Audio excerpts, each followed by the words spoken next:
103వ జయంతి జరుపుకోవడం మనం ఈరోజు చాలా సంతోషం. తెలుగు వారి ఆత్మ గౌరవాన్ని ప్రపంచం స్థాయిలో తీసుకుపోయిన వ్యక్తి ఈరోజు మనందరం అటువంటి వ్యక్తి వల్ల మన తెలుగు జాతికి రాష్ట్రంలో కానీ దేశంలో కానీ ప్రపంచంలో కానీ తెలుగు వాళ్ళు అనేవాళ్ళు ఉండారు అనేది నిరూపించుకున్న వ్యక్తి నిరూపించాడు. అంటే ఆయన పుణ్యాన్ని ఈరోజు మనందరికి కూడా గౌరవం దక్కింది. ఎక్కడికి పోయినా తెలుగు వాళ్ళు అంటే ఆ గౌరవం, అది స్వర్గీయ ఎన్టీ రామారావు గారి పుణ్యం. ఈరోజు ఈ మహానాడు జరుపుకుంటున్నామంటే అది కూడా మన స్వర్గీయ ఎన్టీ రామారావు గారు స్థాపించిన పార్టీ 9 నెలల్లో పార్టీని ప్రజల్లోకి తీసుకుపోయి పార్టీని అధికారంలోకి తీసుకురావడం, అది కూడా ఒక చైతన్య రథంతో స్టార్ట్ చేసి పల్లి పల్లికి తిరిగి ప్రజల్లోకి పోయి ఇటువంటి పార్టీని స్థాపించి డిసిప్లిన్ అనేది ఈరోజు మనం చూస్తున్నాం. మనం మహానాడు జరుపుకుంటున్నాం. ఈరోజు మీరు చూస్తే ఆ డిసిప్లిన్, ఆ పద్ధతులు అవన్నీ అక్కడి నుంచి వచ్చినాయే. 2 రూపీస్ కిలో బియ్యం అనేది ఫ్రీగా ఇవ్వడం అనేది కూడా ప్రజల్లో, పేద ప్రజల్లో ఈరోజు గుర్తు స్టాంపు పడిపోయిన వ్యక్తి మన ఎన్టీ రామారావు గారు. ఈరోజు ఈ జయంతికి నేను రావడం, మనం జరుపుకోవడం చాలా సంతోషం. అందరికీ నందమూరి తారక రామారావు 103వ జన్మదినోత్సవ సందర్భంగా శుభాకాంక్షలు అందజేసుకుంటూ,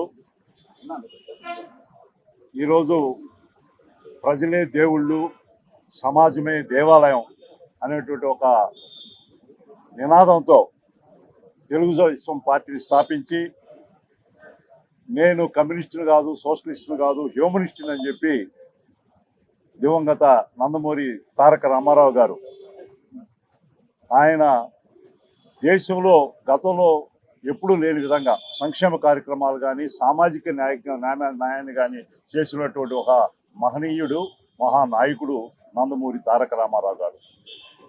ఈరోజు ఆయన జన్మదినోత్సవాన్ని మనం ఇక్కడ జరుపుకుంటున్నామంటే ఇది ఒక ప్రజల పండగ అని చెప్పి మనం అందరం కూడా ఈరోజు గమనించాల్సినటువంటి అవసరం ఉంది. అన్న గౌరవ లోక్సభ సభ్యులు వేమిరెడ్డి ప్రభాకర్ రెడ్డి గారు చెప్పినట్టుగా పేదలకు పట్టిన అన్నం పెట్టలేనటువంటి ప్రభుత్వాలు కాదని చెప్పి 2 రూపాయలకే బియ్యాన్ని ఆ రోజు అందజేసినటువంటి మహనీయుడు.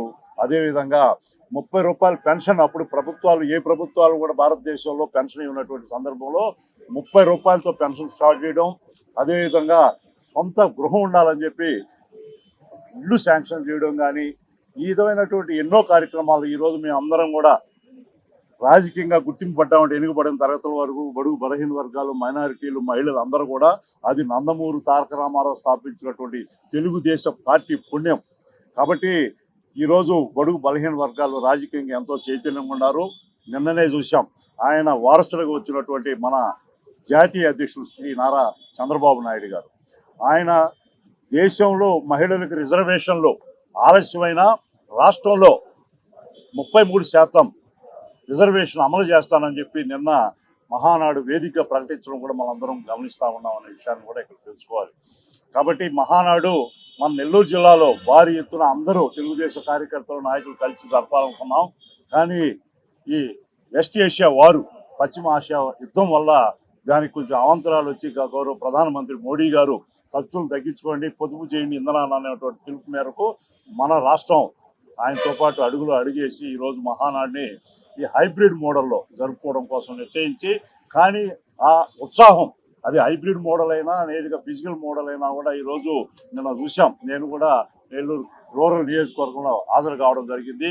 సోదరుడు కోటమిరెడ్డి శ్రీధర్ రెడ్డి గారు, అందరం కూడా కొమ్మి లక్ష్మీనాయుడు గారు, అజీజ్ గారు అందరం కలిపి అక్కడ అటెండ్ కావడం, నూతన ఉత్సాహంతో ఈరోజు తెలుగుదేశం పార్టీ ముందుకు పోతున్నటువంటి పరిస్థితుల్లో ఈరోజు మనం అందరం కూడా తెలుగుదేశం పార్టీని, అదేవిధంగా ఈరోజు నారా లోకేష్ బాబు గారు ఆయన వర్కింగ్ ప్రెసిడెంట్గా ఆయన ఆధ్వర్యంలో చంద్రబాబు నాయుడు గారి యొక్క జాతీయ అధ్యక్షుల వారి సూచనల మేరకు ఇంకా తెలుగుదేశం పార్టీని ముందుకు తీసుకోపోవాలా, యువతకు ప్రాధాన్యత పెరుగుతుంది, ఆయన ఆధ్వర్యంలో మహిళకు ప్రాధాన్యత పెరుగుతున్నటువంటి విషయాలన్నీ కూడా మనం చూస్తా ఉన్నాం. కాబట్టి ఈ మచ్చుకు మాత్రమే ఈ మహానాడు సందర్భం ఈరోజు ఇంకా ఎన్నో తీర్మానాలు చేయబోతా ఉన్నారు. ఆ తీర్మానాలందరూ కూడా మన అందరం కూడా తెలుగుదేశం కార్యకర్తలందరం కూడా గమనించి నందమూరి తారక రామారావు ఆశయాల్ని ముందుకు తీసుకోపోవడానికి మనం అందరం కృషి చేయాలని చెప్పి తెలుగుదేశం కుటుంబ సభ్యులందరినీ ప్రజలందరూ కోరుకుంటూ సెలవు.